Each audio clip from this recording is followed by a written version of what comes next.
Okay, gang, good morning. I had the wrong Wi-Fi set there, so for the first moment after I turned the stream on, I had to also switch to a different Wi-Fi, so it may have stuttered there for a moment. I'm learning this. This machine is chasing. We have different Wi-Fis in the building, and this machine wants to chase one of the Wi-Fis upstairs. So I've got to remember to reset. Which is your preferred Wi-Fi network?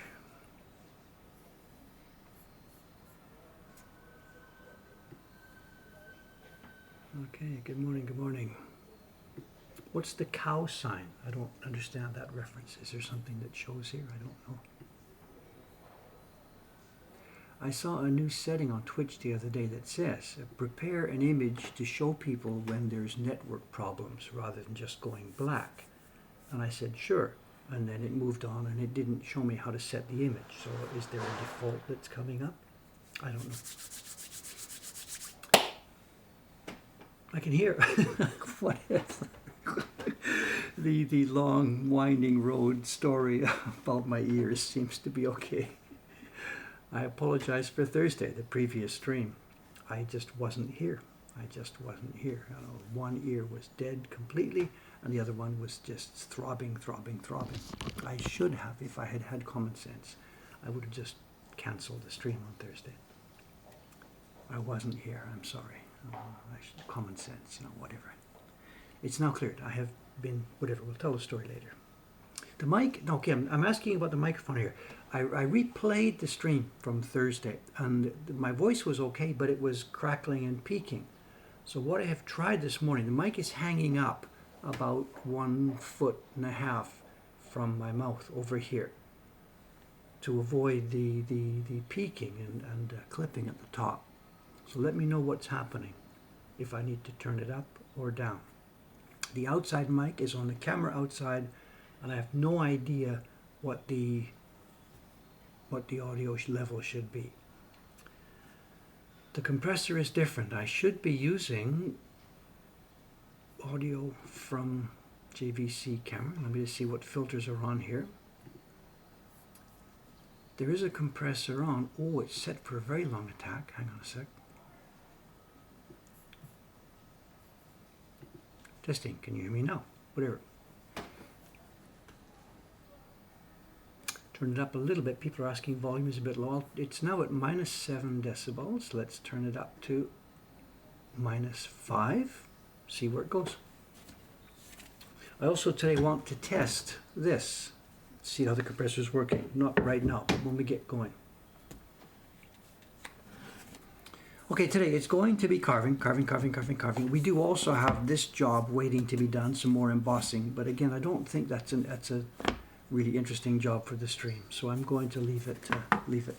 Just so you know what's happening though, we've received another 100 sheets of the New Year Arasaksa from Kubota-san. It's a bit washed out under that light there. If I turn the light off, it should look a bit better.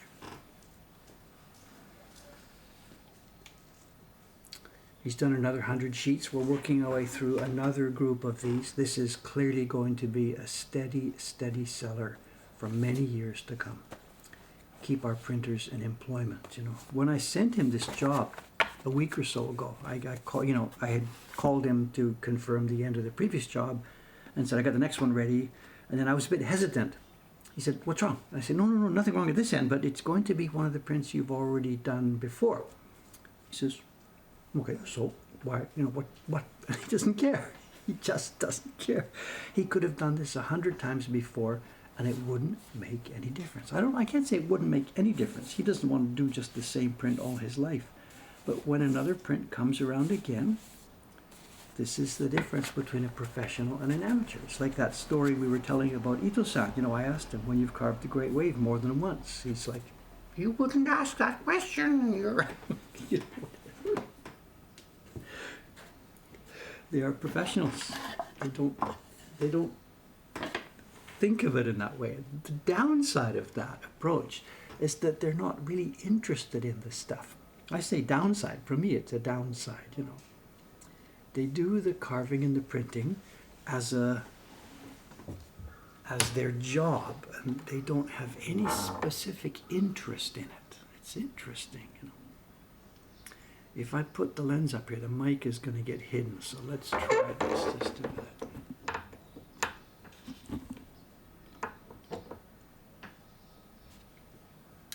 Get the location set.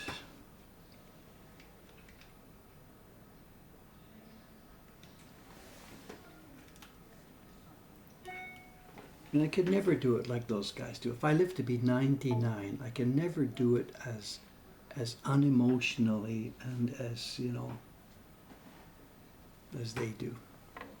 I've got to have more interest in what's going on, you know, but they just don't. Somebody said, is that a cat in a bath? It is indeed a cat and a little fox in the bath and having dinner together.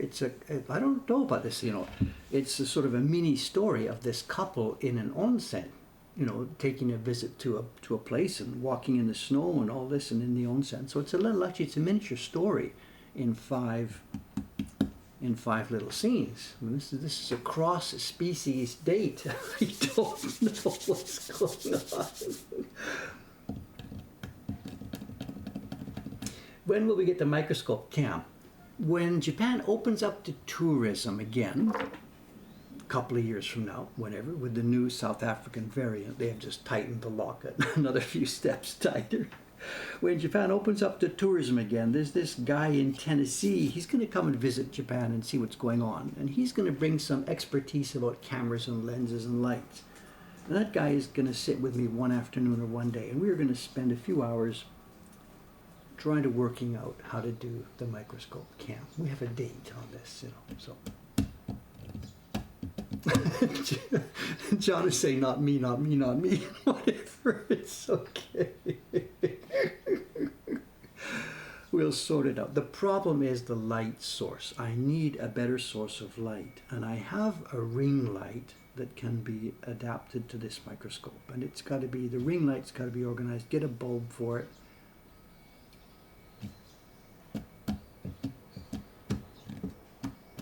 Anyway, let's get some carving done.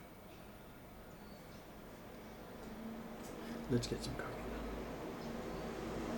I did a lot, as you can see, none of this was done last time. On Thursday, I think, I was still over here at the end of this one. Was that? I can't remember. And yesterday, the shop was busy. The people were busy in the shop. They were shipping. And I just sat here, directing from afar and carving. After I got back from the ear doctor. Okay, are we good to go? Let me carve a bit. You guys take care of yourself for a few minutes. Yeah, this is a question about the LED ring light. The ring light I have at the moment, it's one of those, I don't know how to pronounce this word. It's got a box with a bright, shiny halogen lamp in it, and an optical fiber that comes to the ring. And the box gets super hot. It's got fans in it to keep the thing cool. And the light is the light of what I said, 10,000 suns. But one, the bulb is broken, and I've had trouble finding a replacement for it. And somebody's suggesting there's new ones now that are LEDs, so I could get an LED box, optical fiber, and shine down. So that's what I said. There are solutions at hand, just waiting for me to get to them. Halogen, people are suggesting, I don't know. Episcopal. Elephants never forget, do they? Or fans never forget. Let's not talk about that, I don't know, image format. Not the JPEG one, the other one. How you pronounce that word? I don't know. Whatever. People are going to remember every mistake I've ever made in my life.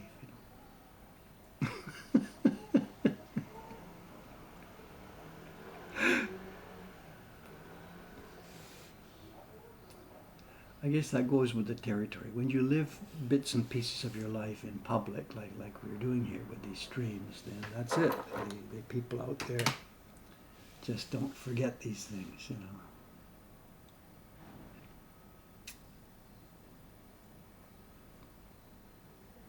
Yeah, I thought it was halogen, but I just wasn't sure. Because of the hard G, soft G confusion in English, there's no set rule.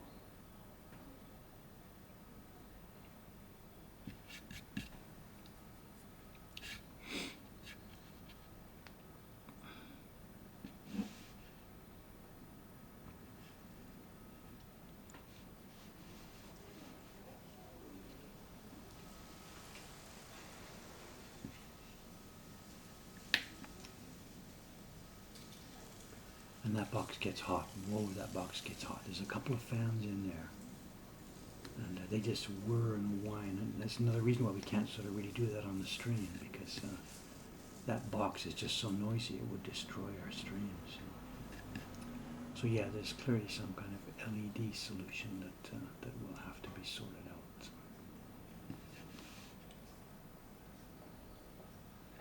There is another reason too why I haven't spent too much time experimenting with the microscope camera, in that the binocular microscope I'm using right now is a Meiji EMZ5 series. The trinocular scope that we have, the one with the camera attachment, is an EMZ8. And actually, it's I guess it's a later version of the Meiji microscopes, and it's got quite more powerful lenses, which actually is not, for us, it's not a feature for us, it's a bug. For me, it's a bug. So the field of view, the inherent basic built-in field of view on the Meiji 8 scopes is a smaller area made larger in your view. So for the people who are trying to see small stuff, it's better.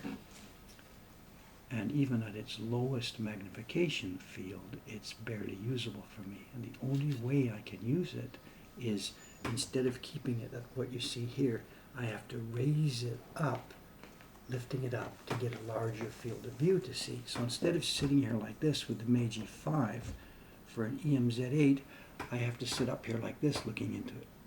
Now it's okay, I can get used to it, I do that, but it requires, it's not something I can switch back and forth day by day by day.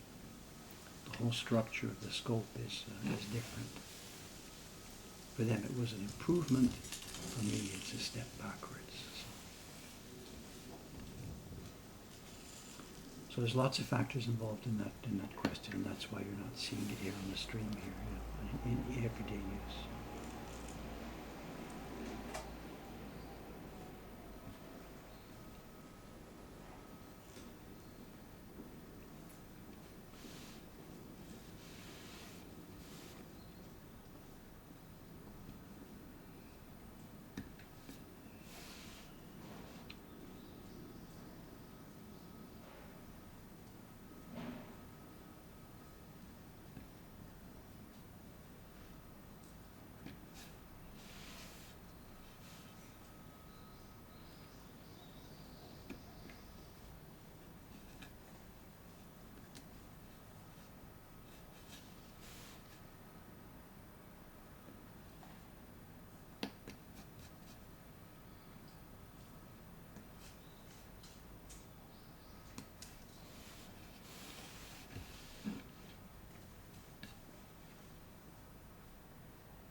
Can you get it a bit bigger?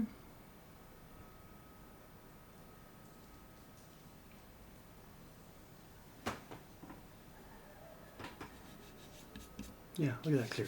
Bit of camellia oil.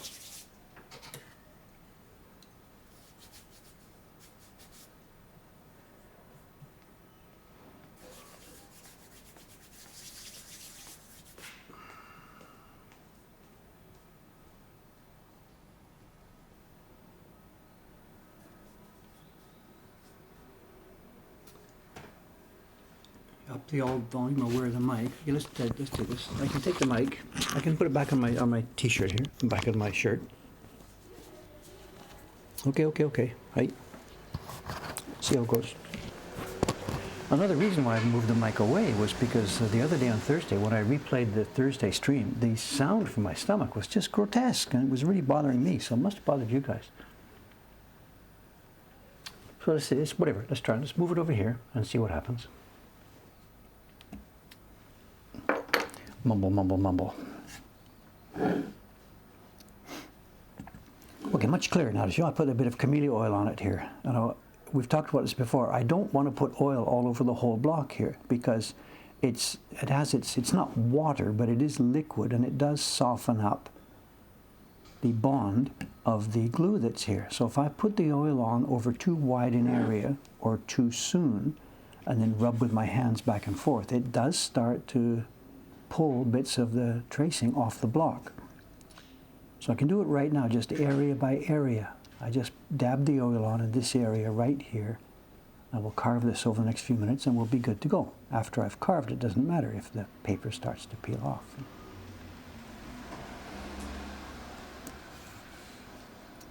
And it's the normal camellia oil. Here in Japan, it's sold not for cooking, it's sold for use on your hair. People in Japan put it on their hair.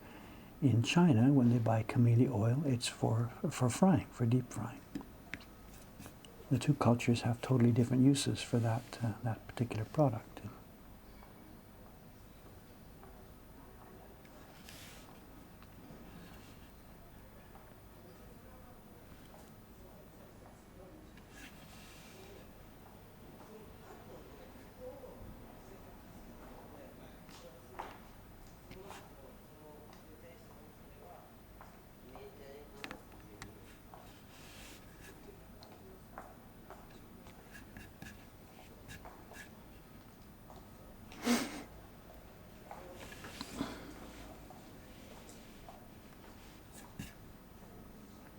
So I guess I've got to tell you about the ear thing. You know, it's an absolute disaster. You know, the background is I started swimming a few weeks ago. One of my ears, the right-hand side, had become clogged and wouldn't open up, and I just left it. I think it was okay.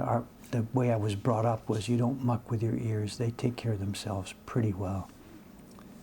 But it did get to a point where I just couldn't bear it anymore. It was really getting quite painful. So on Wednesday last week, the day before the stream, I did go to a local ear doctor. Just looked up on Google here. There's 3 or 4 of them in the district. So I went over to one of them.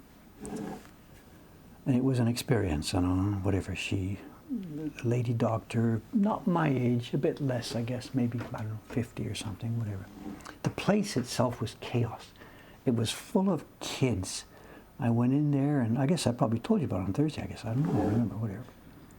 And full of kids screaming. I didn't scream, but whatever. And she dug tons of wax out of my ear, chastised me for not going for many, many years, whatever.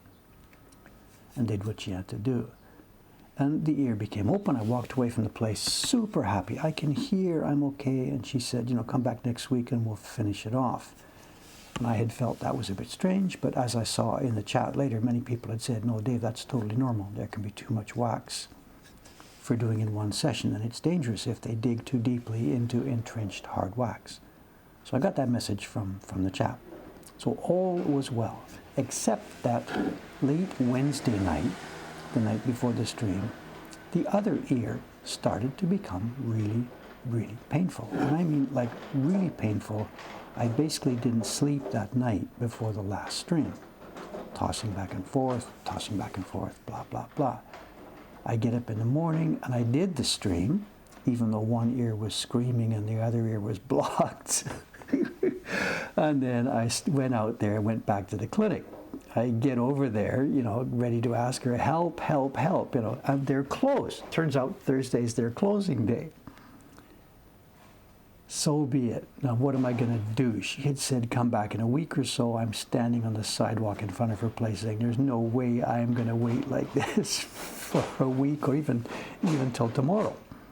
So back to Google, search up again, and I find the address of another ear doctor. In Japanese, they're called jibika. It's ear, nose doctor. I think in English, what are they? It's ear, nose, throat? I forget they're together. Anyway, it's ear, nose doctor. So I go over there. This is Thursday morning after the stream. I go over to that place.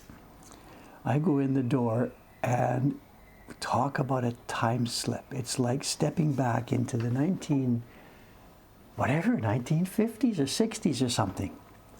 A little office, it looks old-fashioned. There's a funny thing on the floor and whatever, and there's nobody at the counter. And one little old lady sitting waiting to be treated. And it's all silent. And there's a curtain at one side, and I can hear mumbling behind the curtain. There's a doctor back there doing stuff. So I don't really know what to do, It looks like maybe it's a one-man show. The doctor runs the counter itself. So I just, shuffled my feet, made enough noise that people would know I was there, and I just waited.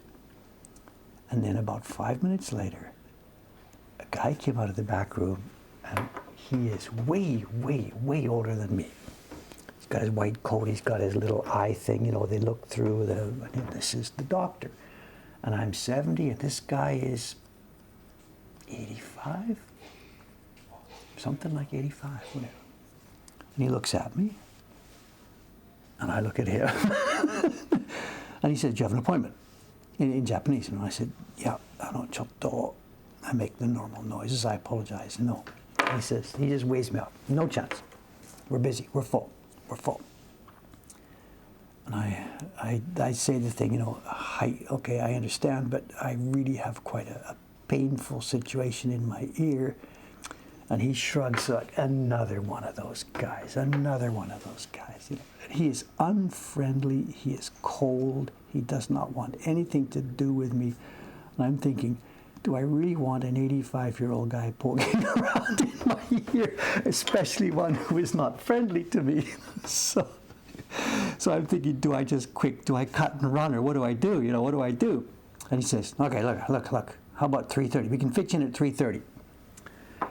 And I have to say no, because this is Thursday, and we have that appointment with the Tokyo Jin magazine, and Kashiwagi-san's coming, and there's going to be photographers here, and 9 people. He's going to do printing demonstrations.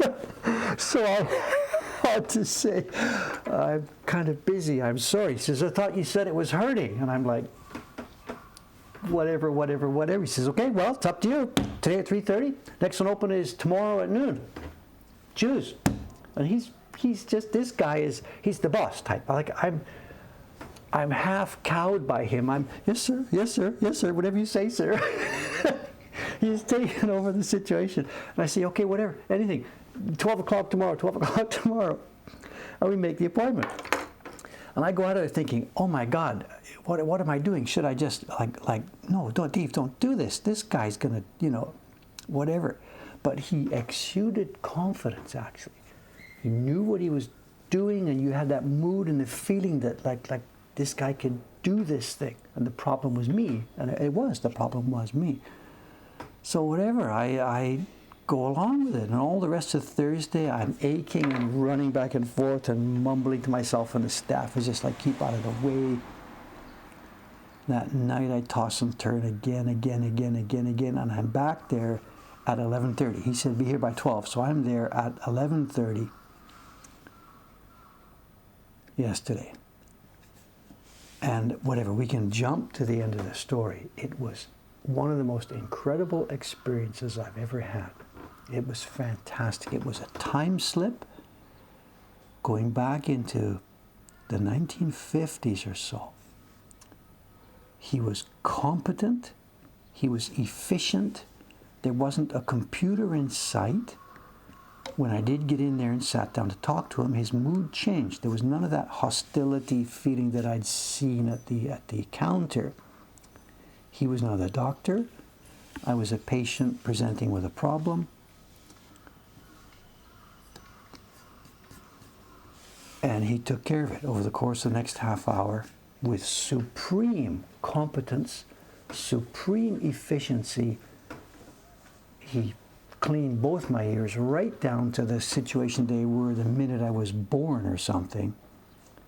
He told me straight up that the problem was all of my own making, that I had let it go too long without cleaning.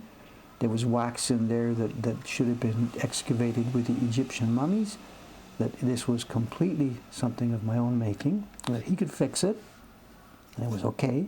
But from now on, kid, straighten up and fly right. And the machinery and tools, you step to the curtain, and it's like I'm in a movie set from 1950. The chair is sort of an old-fashioned chair with brown leather, and it's got this round pedestal base, and it looks like it came out of the factory yesterday. He and his assistants have shined everything and polished everything. I sat there in the chair, and to the left of me there's a glass case with a polished glass surface that was shining. And he slides the cover open to pull out each tool, slides the cover back closed. The light thing that came down and put in, it looked like it was made around the time I was born. And it was just you say, oh God, brown leather chair. That's what I thought. If this had been a dentist, I would have run the distance the opposite direction. It was brown leather chair that looks like it was made yesterday. Polished, gleaming. It looked like nobody had ever touched it. I'm not exaggerating. He had an assistant there who was maybe my age. And the assistant was doing things and cleaning and polishing and rubbing and preparing the hot water for my ear and all that kind of stuff. And there was no computer screens. There was nothing. The guy got out a piece of paper. It was a carte, they call this in Japanese. Doctors used to use what they were called carte. It comes from the German. And he took my medical history.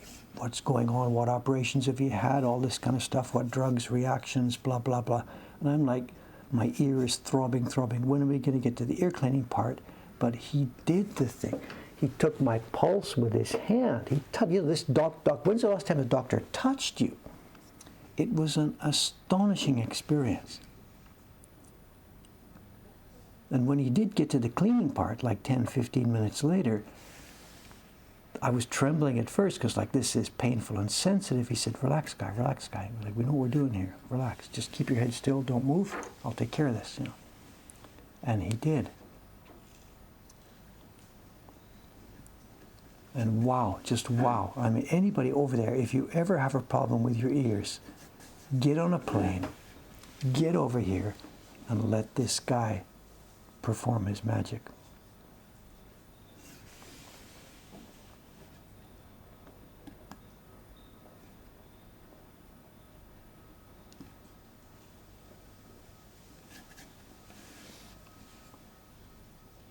Whatever, sorry to go on and on about this, but it was an astonishing experience, one that I will never forget.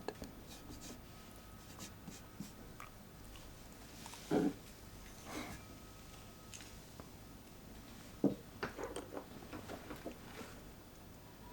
you hear it?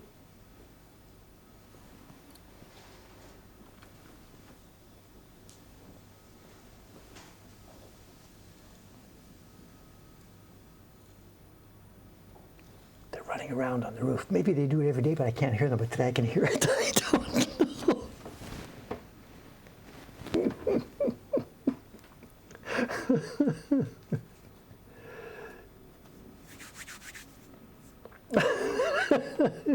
You can laugh all you like.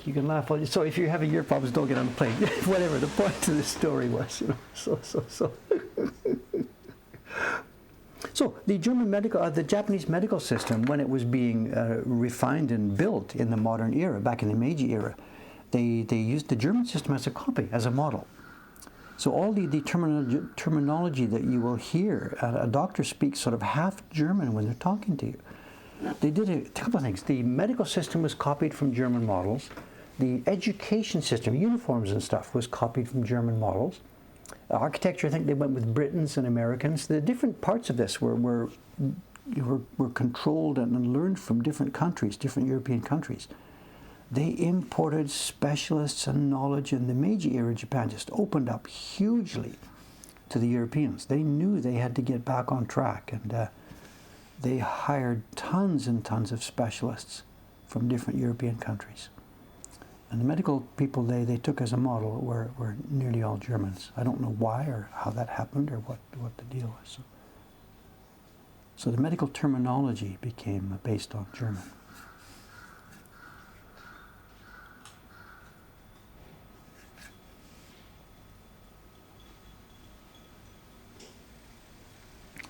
The doctor, what he also did, I'm not sure if it's a boring story or whatever, but after he had done the cleaning, and I'm thinking, okay, here it is, time ready to go.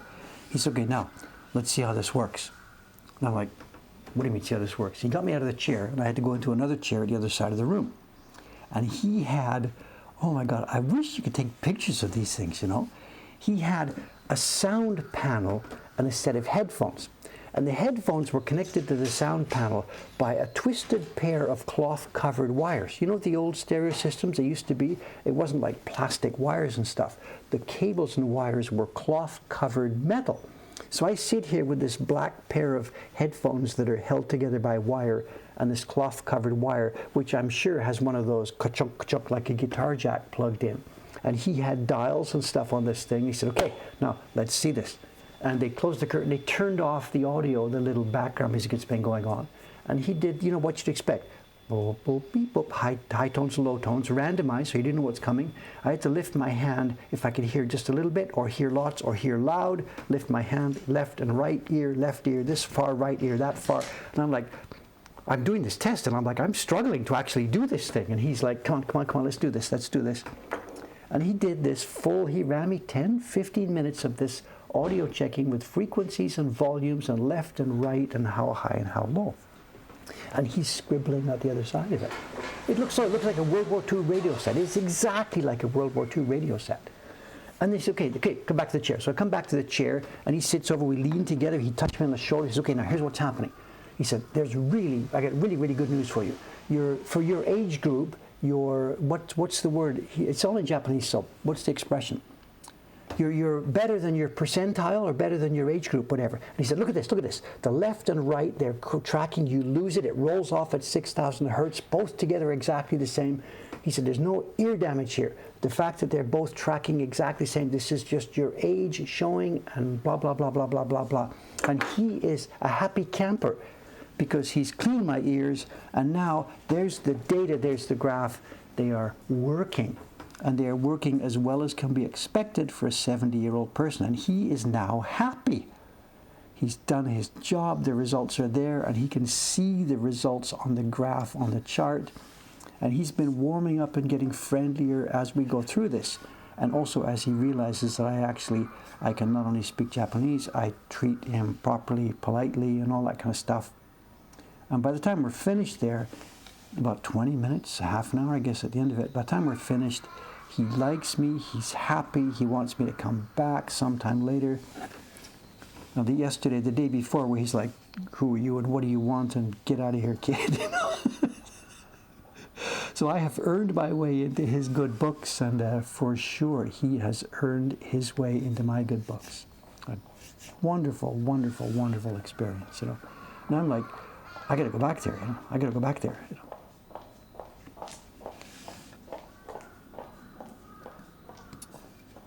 And I really wish I could take some pictures and show you this. And I wonder if I did that, what I could maybe do. Because he did such a good job. And in the old days, people used to take presents for doctors and stuff. Like you of course paid them and paid the bill, and then you would always take a present to a doctor in the old days. You know, I'm talking about whatever the generations before me. And you would take, fruit or a present or whatever, and stuff like this. This was actually in the old days, before Japan was a modern country. People would take food. They would take a bag of rice to the doctor and stuff like this, you know. So what I could do, just thinking out loud about this, I could maybe take a print or something from here and just have one of the girls wrap it up nicely and then drop it over and say, Dr. Tatsuoka, you really helped me the other day with my ears. They were painful. Now I can hear. Here, take this little, this little thing, whatever. Think of a present like they used to do in the old days, you know. And then say, I got this. Would it be possible to show my friends, to show my friends the tool set you've got there? I'm a tool freak. I got my own tools. I like tools, and I saw your tools. And would it be possible to get a souvenir photograph of your tool kit there, you know? And he might say, no, it's secret or whatever. And he might say, sure, whatever. Because if you could see that cabinet, oh my God, if you could see that cabinet.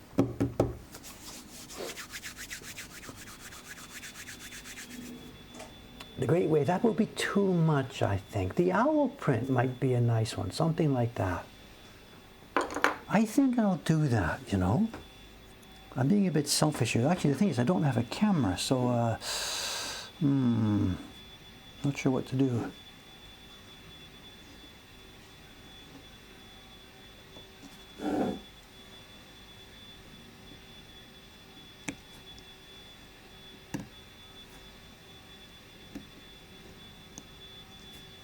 I said, there's a camera here somewhere. We used to have a camera. We used to take pictures of people in the print party. So somewhere here in the building, there is an old little point and shoot.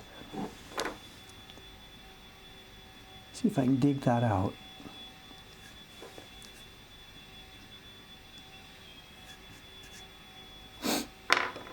That's the vacuum cleaner again. I can hear it again. The vacuum cleaner from the hotel.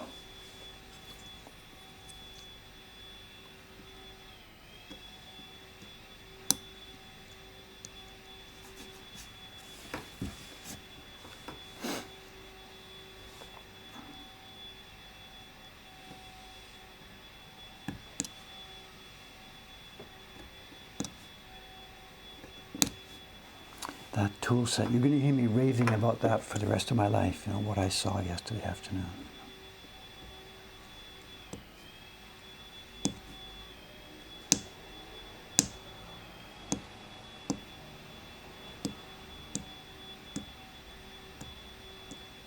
And now I have a small, well, no, I don't have a small problem. The other clinic, the lady who has, you know, she did me the first day. And now she's expecting me to go back next week. And not a hope. I will never, ever, ever set foot in that place again, you know. Because what she had done, you know, in comparison, now that I know how to compare, what she had done, she just gone jab, jab, jab, jab, jab, jab. And she'd taken out half the wax.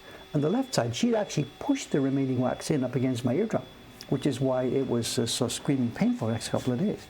So actually, that doctor, that lady, just sorry to be insulting her, she was actually incompetent in comparison. And I hadn't known it. You just accept what things are, you know.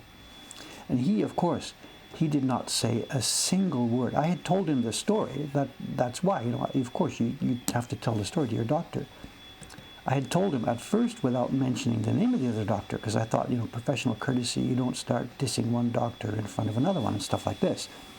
But it was obvious to him that somebody had been in there. So, you know, so I had to tell him the story that I had been to another clinic the other day.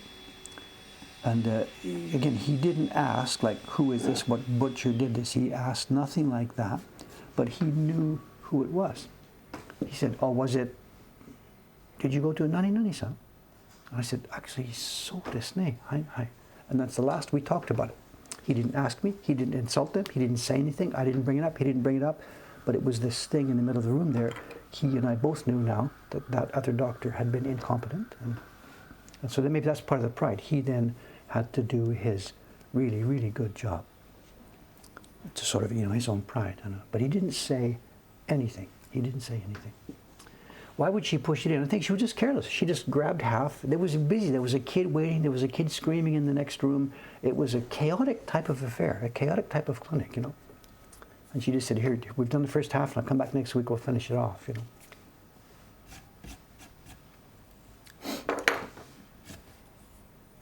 And I'm sad to say this because, you know, doctors, for the most part, my experience with the medical system here in Japan has been, well, not all that extensive because I haven't really spent much time in hospitals and stuff. But my experience with the medical system, such as it is, has been generally excellent.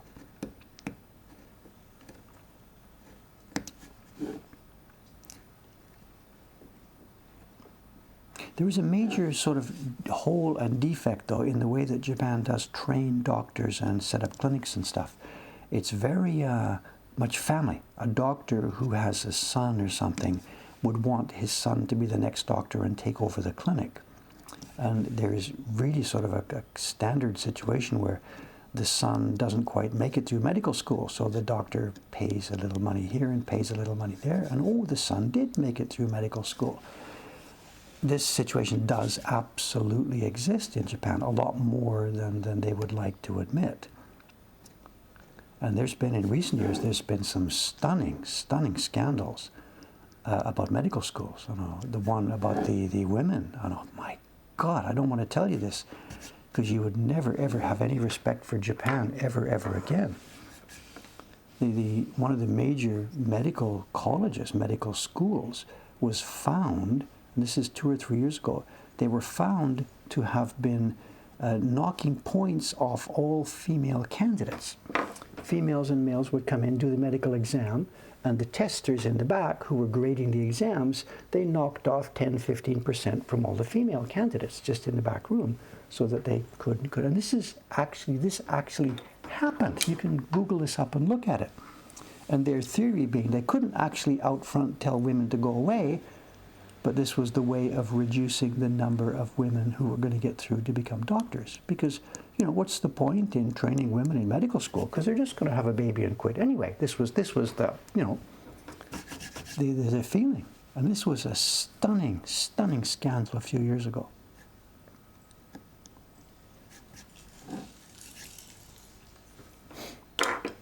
So Japan has really had problems over the years in how it trains and creates doctors and stuff like this,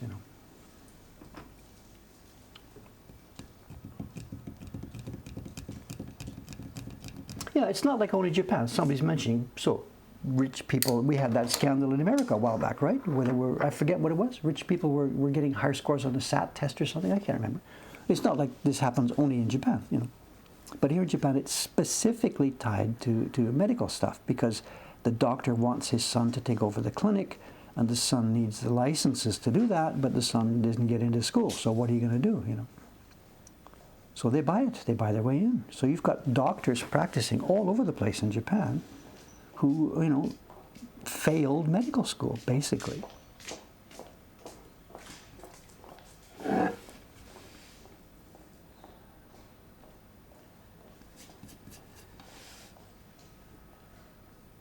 I guess human beings are human beings. Now, this will happen everywhere, I suppose. I can't specifically target Japan about this. I don't know. I guess whatever rich people are going to do, what rich people do, I guess. I don't know.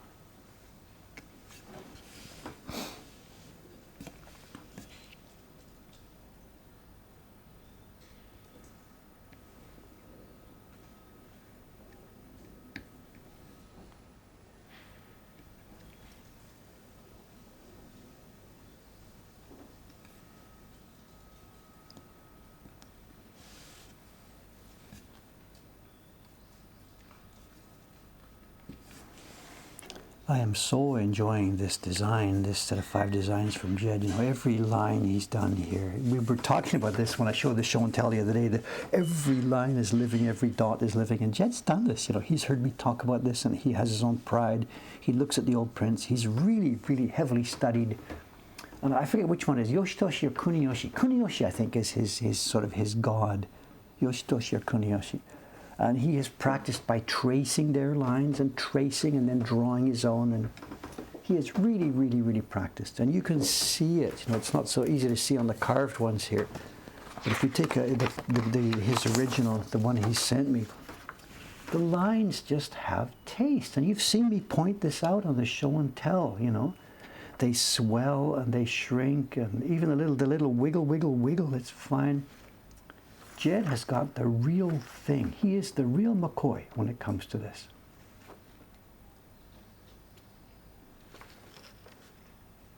Look at the lines on that piece. It's a piece of cloth on the fox's head here. And yet every line.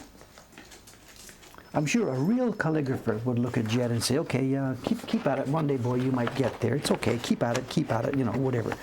But from my point of view, where I sit here to give us designs, our ukiyo-e heroes and the portraits and the journeys and stuff, to have a guy over there who can do it to this level, that floats my boat. I'm really, really happy to have the collaboration. And Jed, of course, is ecstatic that he's got people at this end who can actually cut this and carve this and print this. It's a marriage made in heaven. It's absolutely perfect marriage. And from his point of view, he's looking at me thinking, how many years do I have left? I don't know. That's why. And this is the thing. You've seen this. Jed sends out these, we got one just the other day. He's got some new prints published by other people. And this is why Jed, a few years ago, he was thinking Dave is going to get sick and die one day, whatever. So he talked to me about this. What are we going to do, And he thinks I'm not training enough people here to keep our own business going in the future. So Jed himself has built, he's building. You've seen them. It's William Francis, Calvin, Steve Winiecki. Jed is using his own money and paying these people to make prints and get better and get better and get better. And they're all over his website now. You'll see there's tons of woodblock prints on Jed's website that we didn't make here. And Jed is single-handedly trying to build up a stable of craftsmen who can make these prints. And this is an astonishing thing for him to do, because he's paying them way more than they are providing him. And, you know, he's paying and throwing away prints because they're not good enough to sell, and he pays them to practice some more. He buys paper for them, he buys blocks. And single-handedly, that guy, with his own money, is trying to build a stable of competent people that can make prints. It's an astonishing thing that he's doing, and nobody really knows about it.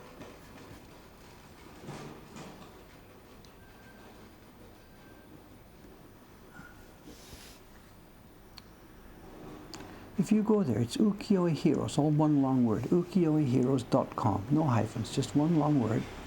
And go to the woodblock print section. And that used to be dominated by me, all the prints we made for Ukiyo-e Heroes and stuff. And now Dave is on page 2. When you get to Jed's woodblock print catalog, page 1 is mostly other people.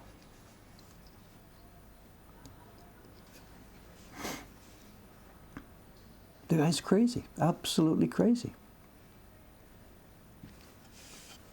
When they write the history books about Japanese woodblock printmaking 100 years from now, you know, I'm going to be there, I guess, because Mokuhankan is here and we're doing neat stuff, whatever. But if the person who writes that history book 100 years from now really has done their homework and has learned what's going on, the star of the show in that book, the man who single-handedly put Japanese woodblock printmaking back into action through his creation of the ukiyo-e heroes concept, pop culture mixed with ukiyo-e techniques, and then his endless, non-stinting support of a group of young overseas craftsmen, you know. When they write the history, he should have that chapter in there, you know. There's lots of people out there who think it's all about me. Dave is doing this, Dave is doing this, Dave is doing this. Jed is actually the guy behind me. The designs and originally the financing. You know, we're okay now on our own financing, but that Ukiyo-e Heroes and the Kickstarter is literally what kickstarted this whole thing. You know? And he doesn't get enough credit for that.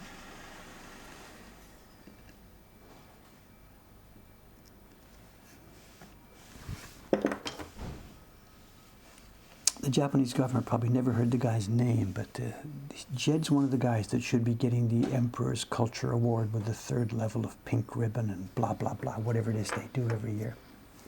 One of those should absolutely be on the way to Jed, you know. That's never going to happen, because the other part of Jed's story and my story is that, according to, you know, basic traditional Japanese culture here, Jed and I, of course, are pirates because we do these parody pictures. So Jed will never get recognition from the Japanese establishment, neither will I. I will never, ever, ever get one of those little culture award pins at the spring ceremony, because we are pirates, and they're deathly afraid. If they tried to say something to us, nice guys, good, thank you very much, there would be a scandal because we're stealing somebody's work. So we will never actually get officially recognized, but we've done something important for Japanese culture, and especially Jed. That was the great wave sound, yes. So.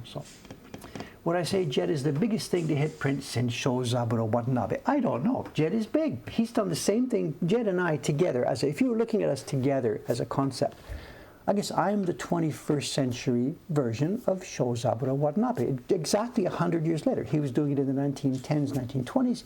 I'm doing it in the 2010s, 2020s. A guy with a vision. We can make this great stuff. Don't spiral down, spiral up. So I'm the sort of 21st century version of Watanabe.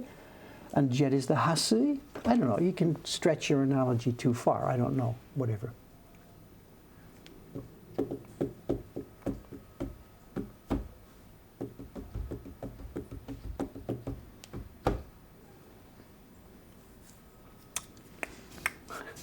Talk like a pirate. No, we are pirates, you know, we are pirates. And we got this last week. The reporters were here for the magazine Tokyo Jin. The March issue next year is about Shinhanga. And two reporters and a photographer were here to do a couple of backup people. And they said, can we take some pictures of prints? We want to catch those. And she said, we want the Mario print. We want the Mario print. And I said, don't use that word. And I explained to her. And I told her clearly, you can take pictures of this and I'm okay. But when your layout people are getting ready and your fact checkers are doing things and your lawyers are checking for this design, they're going to say, does Dave have copyright permission from Nintendo? And to tell them right now, I don't. So don't just take pictures of that print. Take pictures of lots more, because your lawyers are probably going to tell you, I don't think we should use that picture in our magazine. And we've been making them for 12 years, and Nintendo has never spoken to us, but it's very much a don't ask, don't tell policy. We are pirates.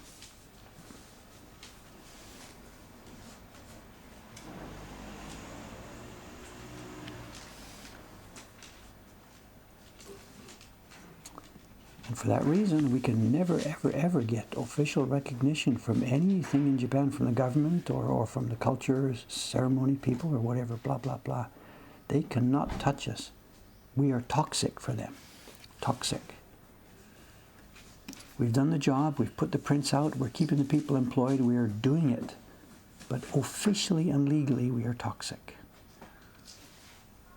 So if Dave is sitting here thinking, I'm not, but if I were sitting here thinking, yeah, one day when I'm old enough, they're going to give me one of these culture awards and pink ribbons and blah, blah for services rendered to Japanese printmaking.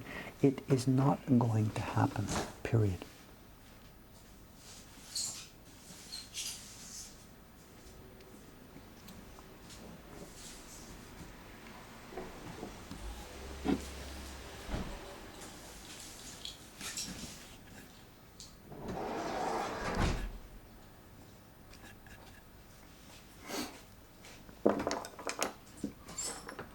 How do we do for time? I'm totally ignoring. It says 8:53. Okay, we have a show and tell today. We have a nice show and tell.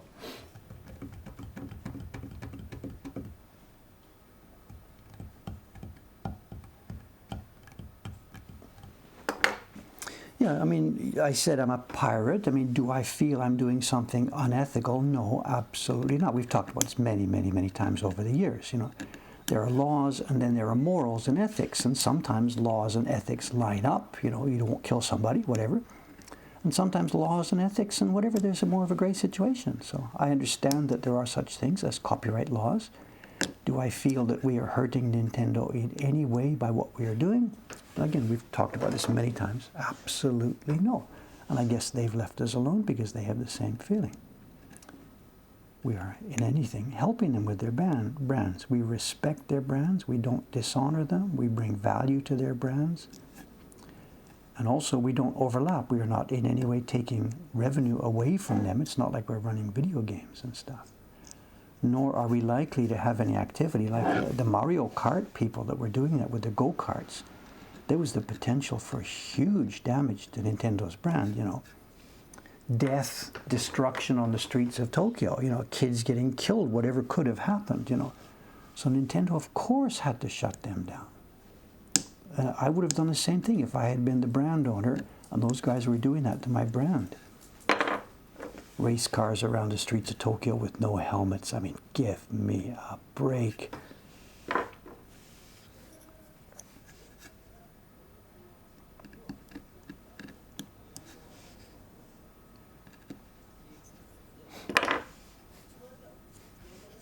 So that's just the situation. As I said, don't ask, don't tell.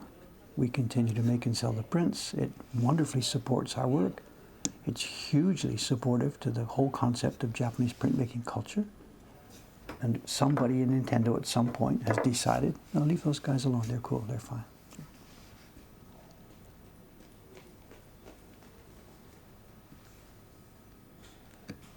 And it's funny now too, if, you know, something did happen and if Nintendo did suddenly wake up and if they did suddenly say, okay guys, cease and desist, it actually wouldn't matter because we are kickstarted. We are fine. The Ukiyo-e Heroes brand prints, they are, just a second, I can get back to my spreadsheet here. The Ukiyo-e Heroes brand prints are 11% of our revenue last year. So game-related characters were 11% of the Mokuhankan revenue last year. So if it all went south and if I couldn't do it anymore, we are now safely kick-started and up and running. So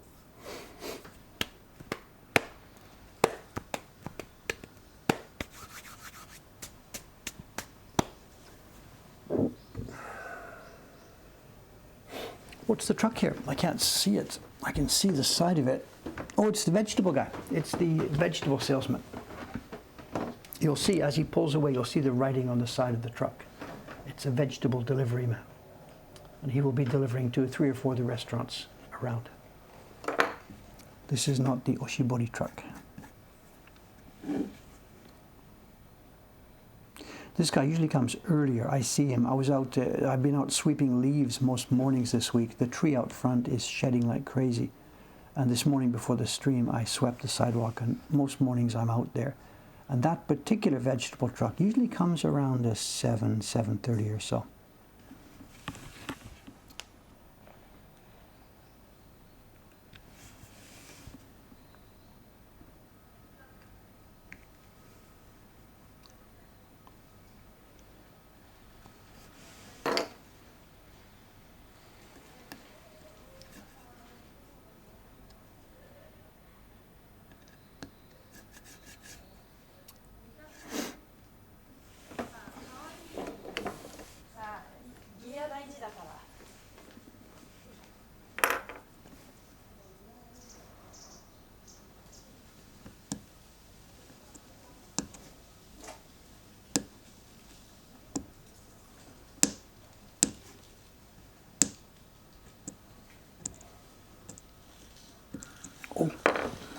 Something else I was supposed to show you and tell you today. Not the show and tell, but something else I'm supposed to show you and tell you today. I got a phone call yesterday afternoon. Luckily, it was after the hospital visit, so I got a phone call. I can talk to this guy. If he'd phoned in the morning, I would have been like, I can't do anything. Who are you? I got a phone call yesterday afternoon from the grandson of Kajita Hanko. This happens, you know. Actually, I know the guy. We know each other. He's been here. Copy paste. Why isn't this pasting? Copy paste, copy paste, copy paste. Page auctions. It doesn't want to paste into the chat. What's going on here? Just a moment. Notes. New note. Copy. There's something gone wrong with my copy paste on this computer. Copy. Copy. Come back to OBS. Into the chat. Something has gone wrong with my copy paste. Ugh.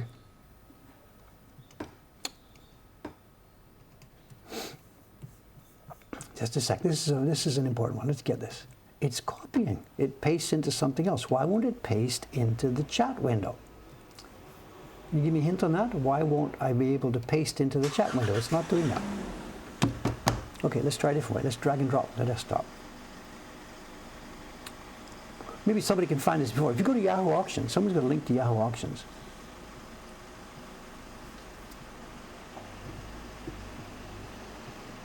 Let's try this. Drag the auction link to the desktop. Back to OBS. And drag from my desktop into the chat window. No, I just opened it in Safari. No!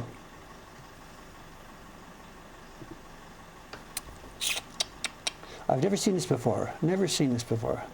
Let's try that one more time here.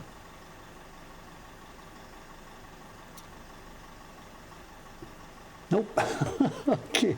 How am I going to get this link into the chat window? I know. I can type it manually. Right?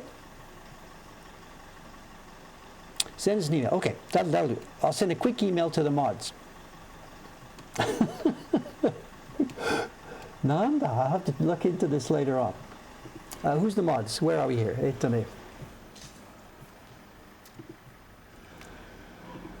Twitch chats. Find an email from the mods. Here are 3 people. Here, reply all. I don't know who this is going to go to, guys.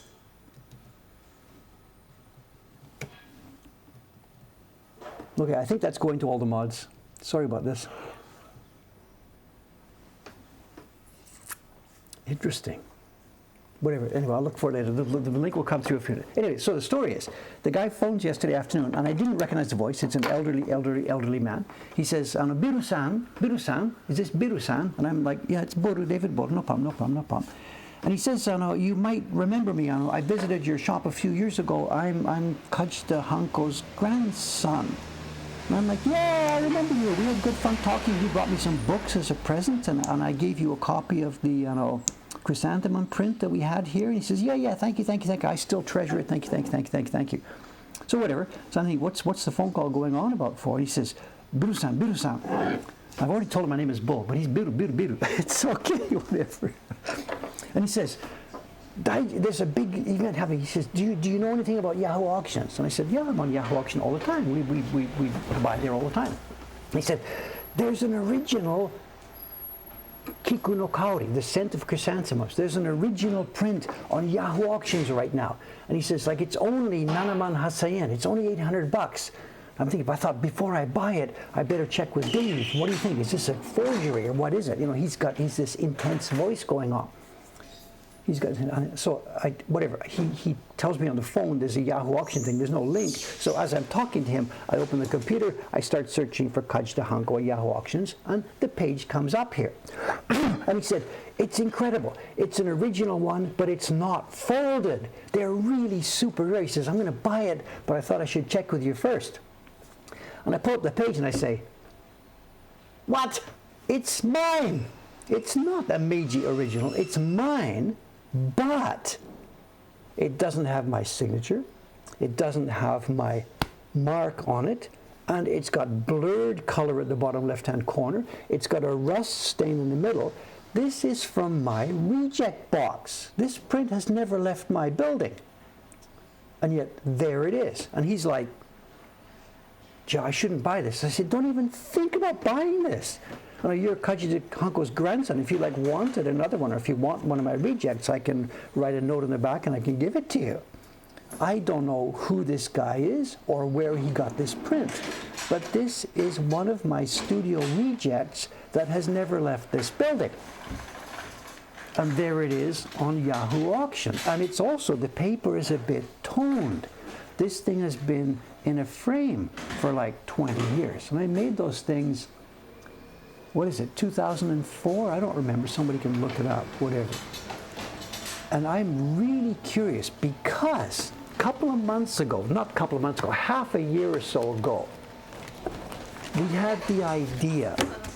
When I made those prints, the Kiku no Kaori prints, when I made them, I was using the microscope to help me carve.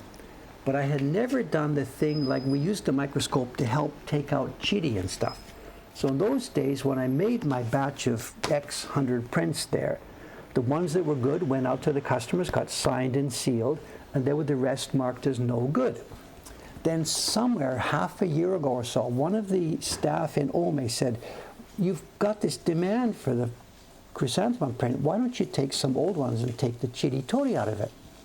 So I asked her, go upstairs to the file where the no good prints are, and go through yourself and pick out the ones that are actually beautifully printed but that have bark.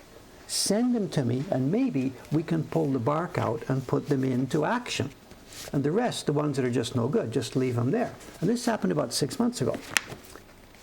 So one of my staff members did go to the no good pile, pulled out a bunch of them and sent them to me. And we have them here. It's waiting for me to maybe go through and see if I can take these prints, which were rejected because they had, where are we here? Because they had bark, but other than that, they are beautifully made, and maybe we can actually get 5 or 6 of these prints out into the market. So now, I don't know what's going on. That copy on the auction doesn't have my studio seal, the Baron mark that I used to put in, doesn't have my signature, it's blurred printing, and it's got a rust spot. So I don't know.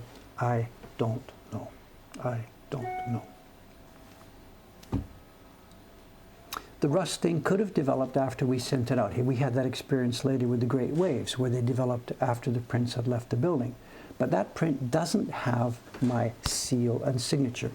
And the Mokuhankan prints don't, but that's a print carved and printed by me, and in those days I did. I signed every one, and I put, it's pride. I can clearly see it's mine. When you look at the auction picture, this is my print. Every touch of it, the color, the carving, you can actually tell, because that print has what's called scratch carving. And scratch carving, you almost can't copy. So if we had the original Kajdahanko print, and this is my version, and the scratch carving is here, and the one on the auction shows the same scratch carving. So it was printed from my block by me.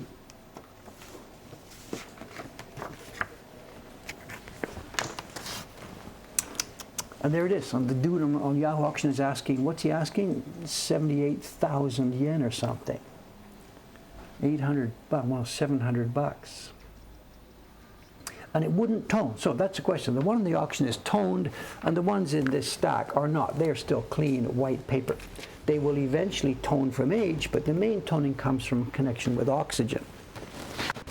So that print, it didn't come. I mean, I'm not, the lady who works for me, she didn't do this, pull this out of the stack and sell it to somebody on Yahoo Auctions. It's not the same one. It has been out in the world, and it has been framed, and it has been displayed or something. Do I ever give away rejects? Well, yes and no. No. But for example, the same story I just told you, when Kajdahanko's grandson was here, I mean, that's a super special case. I got to give one of these prints. I don't have any. And what did I do?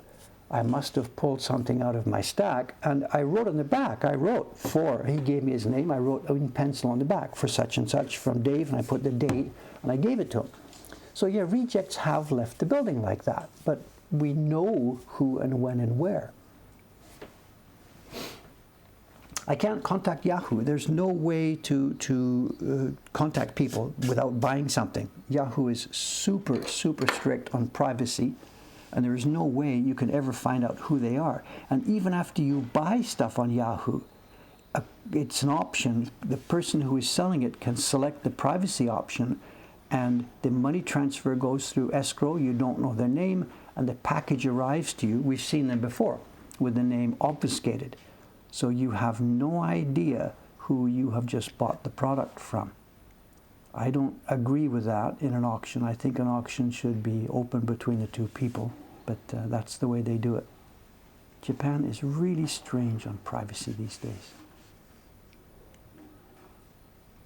They've gone, to my mind, they've gone overboard. I get the idea of privacy, but it's overboard.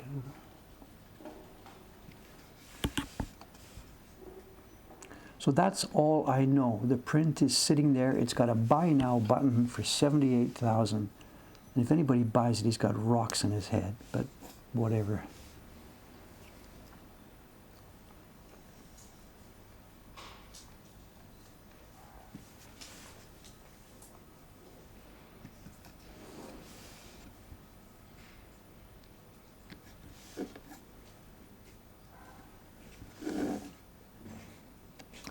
I think I know what the Twitch thing is. Maybe you need permission before you can paste a link into the chat. It's probably an anti-spam thing. I don't know, but no, somebody did paste the link into the chat, so it did go in there. I don't know. I'll have to look into that later. I'm not going to muck around with it during the stream now. But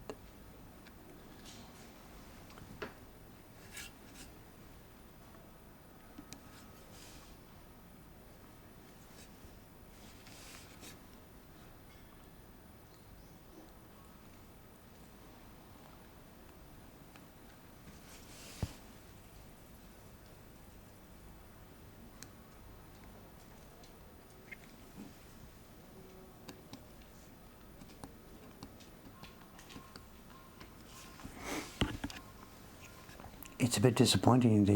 The grandson who phoned me, yesterday, after I told him this, he was so disappointed. It was a bit embarrassing. I said, no, it's not original. It's made by me. And he was, oh. Because he had hoped there was a chance to get a really beautiful, perfectly preserved Meiji copy that wasn't folded. So he was actually disappointed a little bit.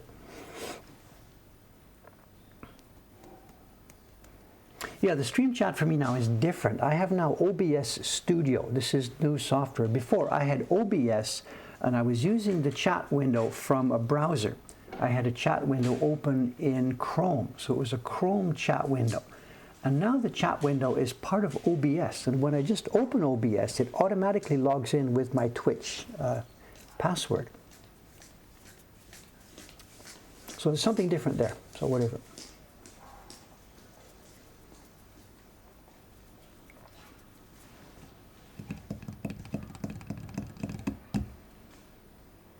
Flyfish for Fun, there's a link about some Yoshida Hanshita are included. Whatever, we're at 9:11 now. Let me look at it overnight and let me look at it after the stream and get back here.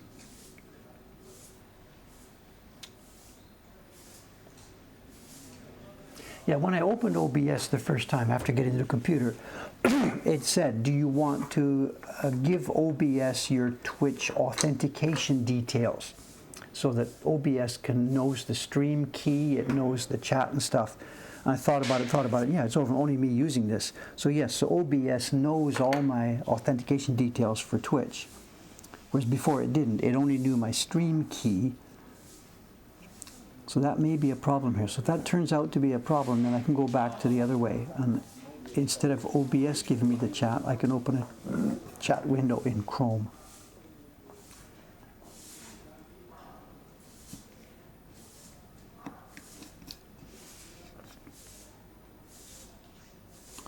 Okay, coming close to show and tell, and what we're going to do for show and tell today, we are going to take a trip around the neighborhood here. We are going to look at some old prints, well, actually new reproductions made in the 1960s and 1970s of some Hiroshige designs of a series called Sumida Hakke. We're going to look at 8 prints. It's going to be one of those Hakke sets. And the theme is Sumida Hakke. It's a Hiroshige set from, I don't know what year, 18 something. And all the designs are of places right here around the neighborhood. If I was going to take a walking tour of this print set, it would take me about, 30 minutes or so to walk and visit all these places near here. And it would be a really cool idea to take these 8 prints and to walk around and take some pictures, photographs of the same places these days, or maybe even make another set of the same places. So we're going to look at that in a few minutes in the show and tell. We're going to walk around the Asakusa neighborhood here in the company of some old prints from Hiroshige. So if you want to get a map ready, if you want to get to Google Maps or something in a window there, and you're going to need a map of the Asakusa area, and it's got to go north a couple of kilometers and it's got to go south a kilometer or so. And if you want to be able to identify the places as they exist today. So whoever's got the best map reference, copy and paste ability, whatever. I should have maybe done that. I should have perhaps talked to the mods about this before, given them the 8 locations, and they could have had Google Map references ready. I didn't think far enough about that. Sorry, but whatever. We'll do it.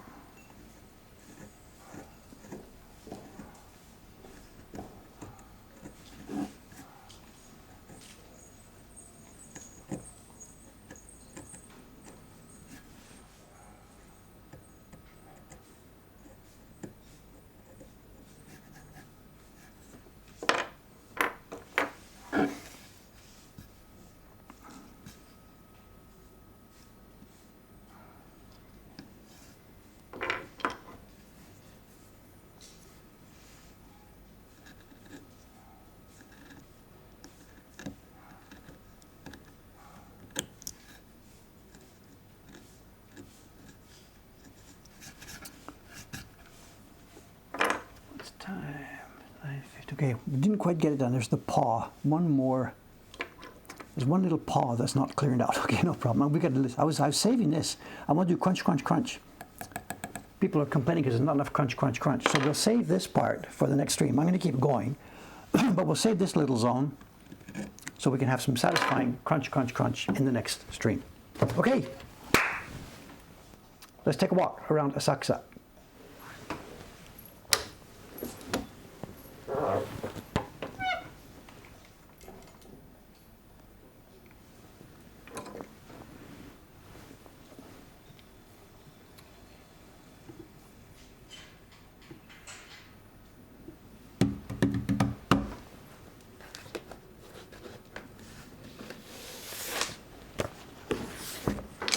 Oh, before this, I got advice, please.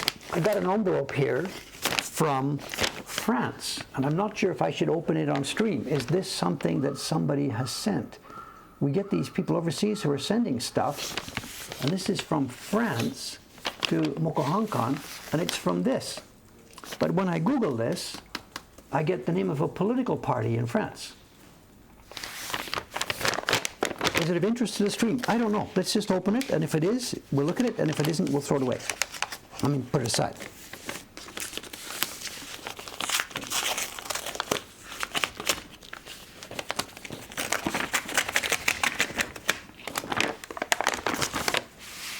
It's woodblock print related. Absolutely. Look at this. All day. I have no idea what all day is. It's woodblock print related. Your guess is as good as mine. The 2nd of December, 2021. There must be an exhibition happening somewhere, and someone has sent me, it's all in French, a collection of prints of Hiroshige and Chinese prints. Who has sent this to me? Look at this. Oh, it's a sale catalog. It's a print dealer who is selling older prints. They all have prices. Woohoo. Okay, let's save this for later. I'll have a look at it. If there's anything for interest for the stream, I can see the first price there. This is not going to be in my price range. So it's a dealer. They obviously, I'll put it so you can look it up online, whatever. There must be a sale of woodblock prints happening on the 2nd of December at 2 o'clock in the afternoon. Can I give you some here? Is there a website?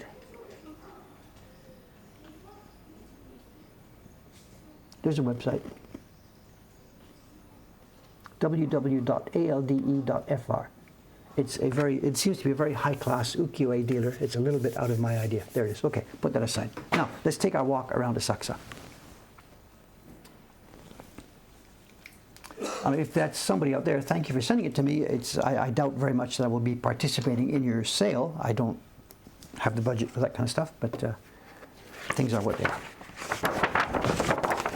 Okay, the prints we're going to look at, they're made by the Adachi company in about somewhere in the late 60s or 70s. I don't know where exactly. There, just trying to get to the right page here. And I should have brought them out of, let me just put it beside. And because it's 8 views, you know exactly what's going to be happening here. The 8 views start with Evening Snow. And Hiroshige's Evening Snow print. And this is, I said it's all around Asakusa. 7 of the prints, I can identify the location. 1 of the prints, and wouldn't you know it, the one we're going to start with, I can't identify where this is. It's supposedly an area near the Sumida River called Masaki, or Masaki. And I don't know where that is in contemporary Tokyo. So this first one, I'm sorry to apologize. I won't be able to put my finger on where this is in Tokyo for you. The next 7 of them are right in the immediate neighborhood where we are.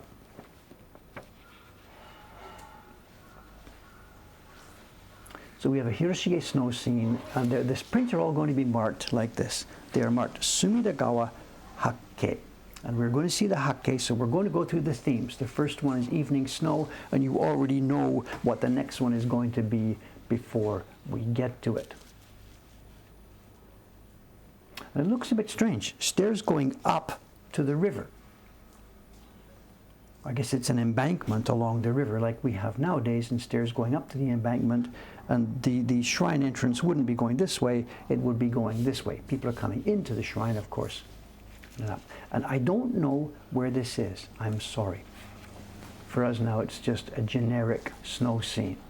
And to recap for people who haven't seen these before, when you see things like this, when you see white snowflakes in the sky here, This is the white paper showing through. It's the same white everywhere that you see on this print is the white paper. There's no white pigment applied. It's all done by leaving white space empty. Has somebody got some information on where this is? Landmarks Masaki. What part of the Sumida River are we talking about? Is it near Asakusa or is it down near the river mouth or something? I don't know. And we must be looking north here because the mountains we're looking at, this will be Mount Tsukuba. It was visible from Tokyo in the old days. It's not far from where Cameron used to live. The Tsukuba Express train goes up there. So we must be looking towards the north. What's it? Arakawaku Minami Senju. Okay, so it's north from here. If we walked along the river for 15 or 20 minutes north of here, we would get to this. Thank you for filling me in. I don't know that place. The other locations we do know very much. This one is about 10 minutes walk from here. This is the place called Imado. If you look now, the Imado Gawa, Imado River, it's near the public, if you searched for the Arakawa-ku Public Sports Center, there's a public pool and a public gym. It is located exactly on this place right now. The main bridge that goes across the river here, Azumabashi, this is just a 3, 4, 5 minutes walk north of that.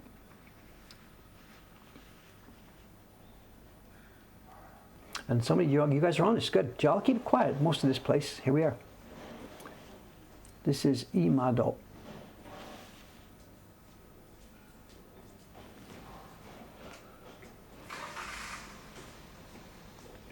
And we have Night Rain, of course, the second print in the series, Night Rain, and nice, beautiful, beautiful color blending. Ukiyo-e colors. This is the Adachi reproduction. So Adachi's policy is to try and make prints look as new as they were when the day they were published. We've talked about this a number of times. Takamisawa makes reproductions and they want them to look old-fashioned. Adachi wants to make a print that looks like the same day you would have bought it back in Hiroshige's era. The paper is bright white, the printing is clean, the registration is tight. They've tried to make a reproduction of the best of what the old prints would have been like. And they're very, very tastefully done. This is not the current generation of Adachi people. All the men who made this now, all of them are dead. That print I showed you at the beginning of the stream, the snow scene at night in Sensoji, that was made by Kubota-san, who wasn't even an apprentice at Adachi when these were made. These go right back. Okay, this is just north from Imado. If you keep walking north up the river, and oh wait a minute, I got the wrong order wrong. Wait. Cancel. I got my notes here in the wrong order. No, it is the same place. This is Matsuchiyama. It's the this is a mountain. Matsuchiyama is supposed to be a mountain. Oh, wait a minute, cancel. I've got these confused. Just a minute. This is not Matsuchiyama. Okay, erase the last 30 seconds of this stream. This is the autumn moon print, of course. Well, I got my head in a press here. This is the autumn moon print. And this place also, I'm not really quite sure where this is. The Adachi notes that give me some help on this here. It's Mokuboji, and I don't know where this is. Just a second.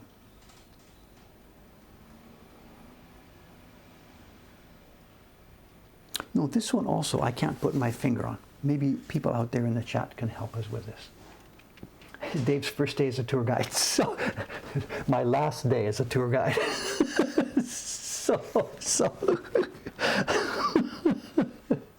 All right, whatever, I'm sorry. These shows are not very carefully scripted. You get what you pay for. Again, I guess there's people here who don't know what's going on. What you're looking at is the finished version of the kind of thing that you saw me carving. For the past hour, I've been chopping away at a wood block, leaving lines on wood. And one of the later stages of the process is this. This piece of paper has been rubbed on top of a similar wood block to leave lines on the paper. Has somebody got more information on it than I do? Good. Thank you very much, guys. I should just keep quiet. There's one thing I noticed about this series. They've got the series name, and then they've got Hiroshige's name. And this is, remember, this is not Hiroshige signing his name. This is on the wood block. And the seal also in ukiyo-e prints, the seal also is carved on the block. So the printers do this part. In an actual scroll painting or something, when the scroll painting is finished, the artist signs it and seals it with the hanko. In woodblock prints, these parts are on the wood block. So every single print has the same thing on it. Okay, Autumn Moon, the next one then must be Evening Bell. I got it. We don't need Adachi's help for this. And this is, we are home here. This is the Evening Bell print. And we are looking at Kinryuzan, which is the traditional name for this temple we now know as Sensoji. And because we can see Fuji in the background and theirs, we know we are across the river now. We are over in Sumida-ku, and we are looking back towards Asakusa. And this would be Asakusa-bashi, the main bridge now, near where the Asahi Beer Hall is. This is the bridge right there, and this is the old Sensoji Temple. And the pagoda is in its old location to the east of the temple. The pagoda was destroyed in the war, and it was rebuilt to the west of the temple. I don't know about the idea about for purple for the sky, but that's what they called for, and there we are. And also, too, I guess this is real. There must have been much more greenery around the temple at that time. There must have been like a temple garden and a small mori. That's all gone now. There's not a stick anymore. All the trees, there's some small trees left near the Asakusa Hospital, but there's no greenery like that. I guess, is this cherry season? Is that what we're looking at? I'm not quite sure. Yeah. So the theme here on this one is Evening Bell. So I guess because it's an evening print, that's where we're getting the purple color.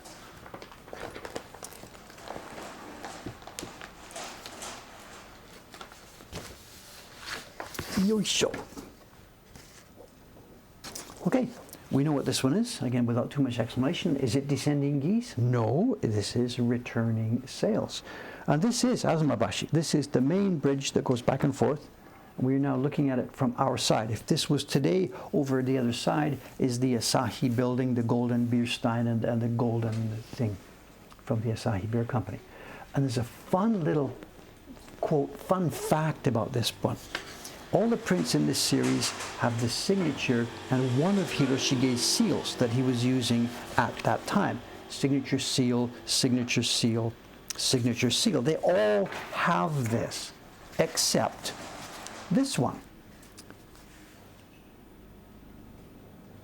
And like they could have put his name over here, but no, they balanced it. And I think the person who laid out the hanshita, when he got to the end to put the signature in, he put the signature in, then realized, now what am I going to do? Where am I going to put the seal? And couldn't decide what to do, so he left it off. So whatever. And this is, as it says, it's Azumabashi, the most famous bridge here in the Asakusa area.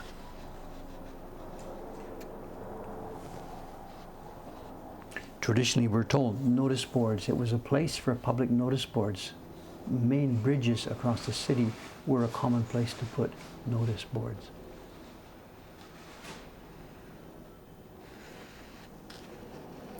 These are not masterpieces. They're quiet prints. They're nowhere near as carefully made and carefully drawn as the Edo Kinko series or stuff like this. The figures really are Hiroshige's ultimate stick figure type. So this is not a top-level series from that designer, you know. We've also got this little detail. We see these boats sailing towards the bridge with their very high masts and sails. Do we have a disaster coming? What's happening here? Was the bridge tall enough for those guys to go under? I don't think so. But details, details, details. Leave that for the critics. The artist will just go ahead, whatever. Okay, we had returning sails, so the next one, of course, must be descending geese. And here we are, descending geese. And this is one of the ferries. And this is, I don't know, we started at Azumabashi, then we went a bit more north to Imado, and a bit more north from that, out towards the area, towards the Yoshiwara. This is one of the ferries that went back and forth across the river. And once you got past Imado, the ground was marshy. It was just marshes top to bottom. So where we are, if I walked here, up towards where the old Yoshiwara is, they dumped the Yoshiwara up there in the marshes just to get out of town.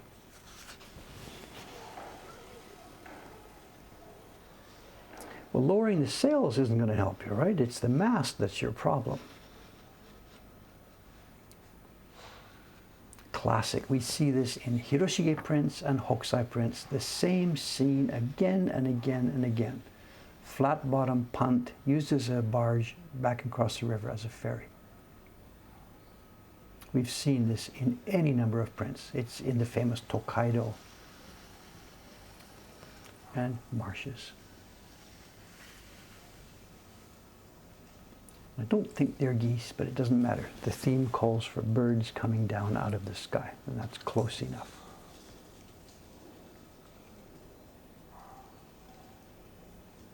That leaves us with two more. The last two are going to be Evening Glow. And we're now coming back closer to home. I said the Imado area, just north of Azumabashi, the Imado, and it's here, Imado Yuhi Yugure. And it was famous for a bunch of areas. A lot of leather work was done there. A lot of tanning was done there. It must have been an actual hellhole as far as the ecology.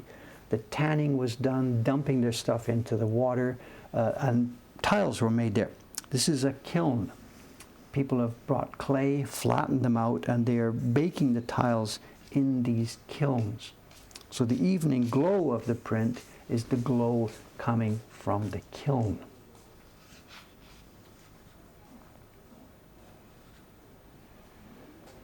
And this hasn't been done there for long. Somewhere in Edo, end of Edo Meiji time, they would have stopped doing this. This kind of activity would have gone out of town. But in Edo time, this was at the very out of town. The shoemakers, the leather workers, the kilns, they were at the edge of town up here in the north.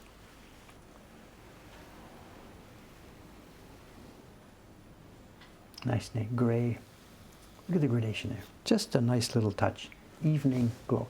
They're very nicely made. Adachi did a beautiful job of work on these prints. They're such nicely done. So it looks pretty, but the area with kilns and tanneries, as I said, it must have been the hellhole of Japan right there. And it would have been soon after this, in Meiji time, when those things were just out you go, guys, out you go. But at this era, this was the edge of town. And the last one is clearing weather. And we have here, and this is the one I thought, it was the mountain, Matsuchiyama. Again, a tiny bit more north from this last one, there's a river that comes in, and there's a famous shrine there. And this was one of the entrances to the Yoshiwara area.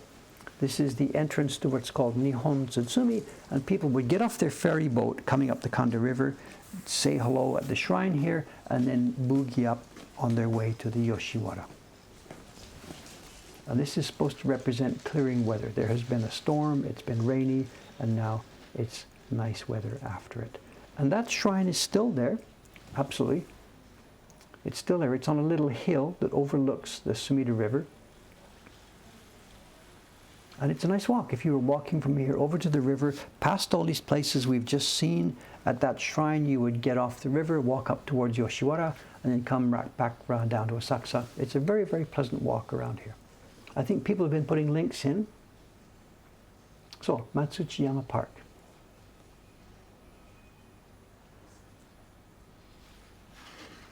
And again, we don't have great art here. Just the overall effect is pleasant. But there's nothing really specifically artistic about this at all. I get the idea with this particular series that maybe he had been assigned this series and it's a chore. Okay, get through it, get through it, get through it. There's no inherent, I really want to show these beautiful areas. You know, the Tokaido series we see from Hiroshige, there's much more, they seem to be more heartfelt in their production. I want to make these things beautiful. This series is more of a journeyman's approach. There's the assignment, okay guy, check the boxes, check the 8 places, check the 8 themes, put it down, hi, over to you, and next. So it's kind of a, they're phoned in, I think, they're phoned in, you know. And maybe it's a question of the publisher. The publisher offered this much and he said, that's it, okay, that's all you're going to get. Maybe, I have no idea, we don't know those backstories. So. No idea. Okay, there we are. I feel much, much better today. I really apologize for Thursday. It would have been much more sensible to book off last Thursday and just not have a stream. I had this thing about, you know, whatever, real men don't take days off and stuff like this, whatever. And I shouldn't have done that. I should have just taken the day off and, you know, instead of fighting through it. But whatever, maybe one day I'll learn. I don't know. But anyway, we're back to normal. We're back up and running. My ears are back up and running. And we're set for having some good streams over the next little while. It's a package. It's a package. Domo, ohayou gozaimasu. Kubota-san kara desu ka? Kawai-san. Kawai-san kara. Ah, arigatou gozaimasu. Thank you, thank you, thank you. Should we peek? Should we open it? It's just a package of prints. Let's just one more second. You can go away if you like, or you can just stay with me for 2 minutes more. Let's open this thing. It's a package of prints from one of our printers. Just one quick second.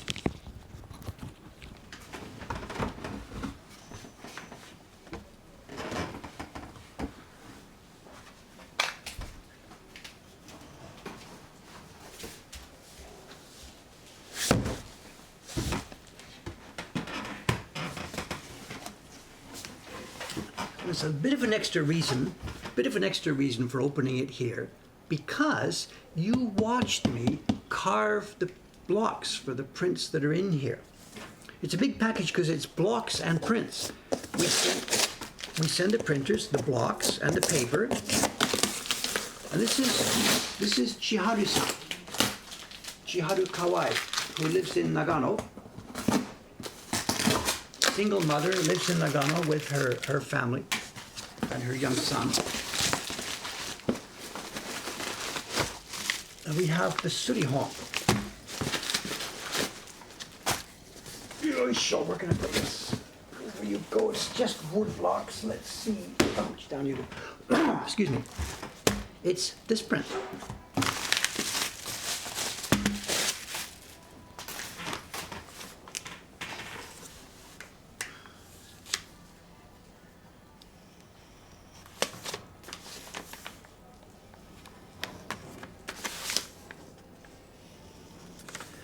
And this is one of the prints from this year's series, which we have had sold out all year long.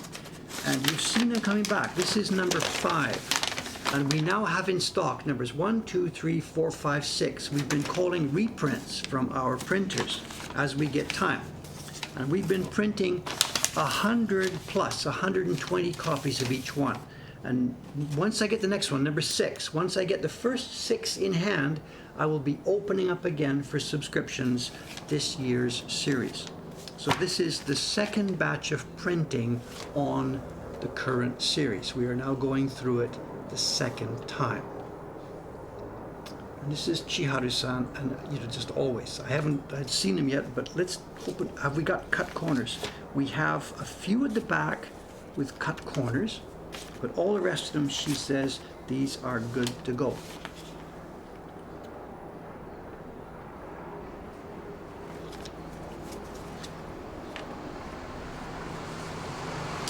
Consistent, consistent, consistent. Look at the gradation at the bottom. It's almost exactly the same on every one. Look at the color tones, the grays, the blues. It's exactly the same on every one. She is a super, super, super professional. She's a young lady. She must be, well, whatever age is irrelevant. She's got a young kid, about 4 or 5 years old. And I'm like, more. She says, more, send me more, send me more, send me more. Okay, you want to see the color difference? Interesting point, very interesting point. This is the new I have a new MacBook here, so this camera should be much more color accurate. Before we had real differences in the colors. The color you're seeing there is from the little Handycam. The color you're seeing now next to me is from the modern. I'm not seeing a whole big difference, you know. There's a little bit of a difference. This one looks a bit more blue in the sky. No dramatic difference, you know. If I saw either one, I'd be thinking this is our print. That's brighter. There's a light shining on it, a bit brighter, you know. I think we're okay. I mean, before we had some terrible, terrible color differences. I think we're okay. Okay, good. Let's go. Let's sign off. I'm out of here. Ton of work to do. My God. I'll see you again 2 more days from now. It's Saturday morning here in Tokyo. I'll be back at it on Monday morning, which is Sunday night for most of you guys. Let's pop up the outside camera before we go. I'm so happy to get back to normal. I've probably talked too much today. I don't know. I'm feeling happy and exuberant and let's get stuff done. So I've probably talked too much. Sorry. Can't be helped. The ninja people are out there ready to go. Anybody special going to walk by?